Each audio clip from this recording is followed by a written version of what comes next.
1983년 2월 9일, 이탈리아 몬차에 사는 피에로는 친구들과 함께 저녁을 먹고 있었습니다. 결혼 7개월 차로 신혼인 피에로였지만 그날은 오랜만에 만난 친구들과 늦은 시간까지 함께 보냈죠. 한 친구가 오지 않아 아쉬웠지만 그렇게 시간 가는 줄 모르고 저녁을 보낸 그가 집에 돌아온 것은 11시가 좀 안 되었을 무렵. 이상하게 문은 닫혀 있었지만 잠겨 있지 않았고 아내 루나는 보이지 않았습니다. 식탁에 놓여 있는 반쯤 먹은 요리와 제자리에 걸리지 않은 인터폰. 루나가 잠시 자리를 비웠을지도 몰랐기에 피에로는 기다려 보았지만 시간이 지나도 그녀는 나타나지 않았죠.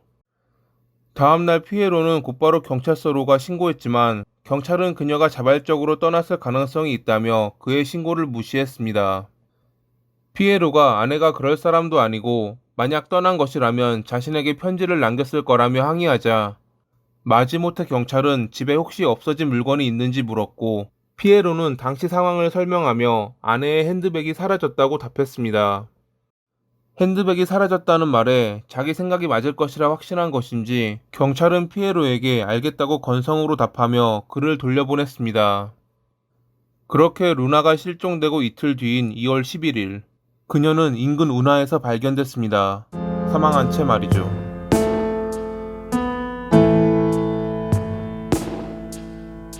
몬차에 있는 빌레로시 운하에서 목에 빨간 스웨터만 두른 상태로 발견된 루나. 그녀의 손가락에 남아있던 결혼 날짜와 이름이 새겨진 결혼 반지로 인해 신원을 알 수 있었고 피에로를 통해 그녀가 루나라는 것이 확인됐죠. 몸에는 별다른 폭력의 흔적은 없었지만 윗입술이 갈라져 있었고 볼에서 혈종을 발견했던 경찰. 검시 결과 사인은 교살로 그녀는 실종된 날 살해된 뒤 운하에 유기된 것이 분명했습니다. 조류가 시작되는 지역에서 찾은 루나의 핸드백 안에는 다른 물건들은 그대로 있었지만 지갑에 있던 현금은 사라진 상태였다고 합니다. 경찰은 돈과 그녀의 몸을 노린 범죄라고 판단했습니다. 겁이 많고 조심성 있는 아내가 문을 함부로 열어주지 않았을 거라는 피에로의 말에 경찰은 우선 지인들을 대상으로 조사를 이어나갔습니다. 그러던 중 그날 알리바이가 없었던 안토니오 만토바니라는 남성을 주목했던 경찰. 그는 루나와도 몇 번 만난 적 있는 피에로의 친구이자 2월 9일 친구들 모임에 아무런 이유도 없이 나타나지 않았던 남성이었죠. 루나가 실종된 날 피에로의 집 인근 피자 가게에서 이른 저녁을 먹는 안토니오를 봤다는 이들의 증언과 그의 손과 얼굴에 남은 상처. 마치 손톱에 긁힌 듯한 상처와 그것을 숨기려 했던 안토니오. 경찰이 그에게 상처에 관해 물었을 때 그는 작업 중 다친 것이라 둘러댔지만 그날 함께 일했던 직장 동료들은 그가 다치는 것을 보지 못했다고 증언했습니다. 과거 그가 벌였던 범죄가 확인되자 경찰은 그를 더 의심했습니다. 1957년에 이탈리아 베로나에서 태어나 7살 때 어머니에게 버림받았던 그는 13살에 첫 성범죄를 저질렀던 인물이었습니다. 그는 이웃에 사는 3살 된 아이를 성폭행하려다 체포됐지만 당시에는 미성년자라 풀려났고 22살 때는 친구의 아내를 폭행하려다 체포됐지만 정신병으로 간주되어 유죄 판결을 받지 않았던 전적이 있었죠. 그런 전적 때문에 경찰은 안토니오를 더 의심했고 사건 발생 일주일 뒤 체포된 그는 결국 신문 중 범행을 자백했습니다. 그날 그는 친구들의 모임에 피에로가 나온다는 것을 알고 평소 눈여겨보았던 피에로의 아내 루나를 노리고 그녀의 집에 방문했습니다. 갑작스러운 방문이었지만 남편의 친구라는 것을 알고 있던 그녀는 남편의 일로 할 말이 있다는 그를 집 안으로 들여보냈죠. 안으로 들어온 안토니오는 루나에게 성관계를 요구했지만 그녀는 당연히 거절했고 그런 그녀를 그는 교살한 뒤 인근 운하에 유기했습니다. 그녀의 핸드백까지 가지고 나와 마치 강도의 소행인 것처럼 꾸몄던 안토니오. 1985년 12월 5일 재판부는 그에게 징역 29년 2개월을 선고했습니다. 형량이 좀 짧기는 했지만 그렇게 나쁜 사람은 벌을 받고 감옥으로 들어가며 모든 것은 끝이 나는 듯 보였습니다. 하지만 1996년 9월 13일에 그는 부분적인 자유를 의미하는 반석방 처분을 받게 되며 생각보다 빠르게 사회로 나오게 됩니다. 반석방이란 수감자들의 사회 복귀 연습을 위해 교도소 밖에서 일을 할 수 있게 하는 것을 말합니다. 물론 이러한 제도는 많은 나라들이 시행하지만 이탈리아는 다른 나라들과는 다른 점이 있었습니다.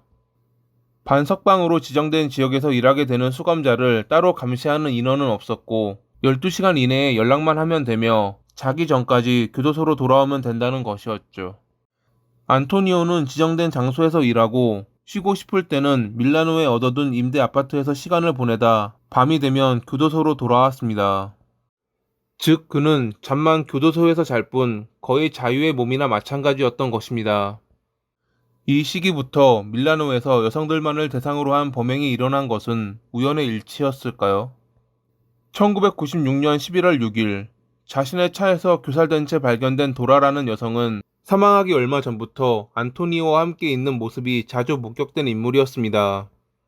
안토니오는 친분이 있는 것은 인정했지만 맹세코 그녀를 살해하지 않았다고 주장했고 경찰 역시 의심만 갈 뿐 별다른 증거는 없었기에 그는 간단한 신문을 끝으로 풀려날 수 있었습니다. 당연히 반석방 역시 취소되지 않았죠. 1997년 3월 7일에 언니에게 전화를 걸어 좀 늦는다는 말을 끝으로 실종된 시모나. 미용사였던 그녀는 밀라노에 있는 가게에서 집으로 오는 길에 사라졌고 지금까지도 발견되지 않았습니다. 그해 6월 2일 안토니오가 쉬는 용도로 사용했던 임대 아파트에 불이 났는데 아파트 주인인 도나토가 자기 집에서 사망한 채 발견됐습니다. 당시 그녀는 머리에 2개의 셀로판지 가방을 두르고 20여 개의 인형과 향수로 둘러싸인 침대에 누워 있었다고 합니다. 그녀의 목에는 교살의 흔적이 남아 있었지만 이 일로 당시 안토니오는 어떠한 신문도 받지 않았습니다.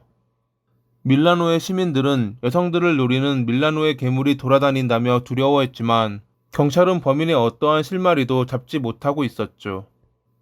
하지만 1999년 3월 1일에 방송된 범죄 관련 프로그램으로 보내온 편지로 인해 밀라노의 괴물의 실체가 드러납니다.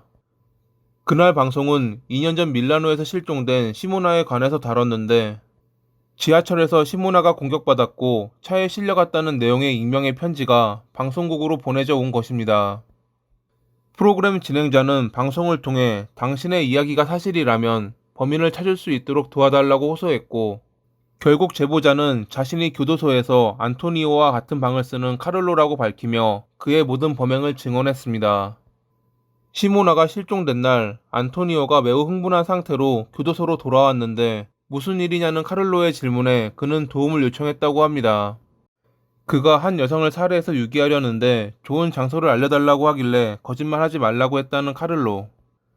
그러자 안토니오는 자신의 범행을 무용담인 마냥 자랑했고 다음날 노란색 트렁크에 천으로 쌓인 시모나를 보여주기까지 했다고 합니다.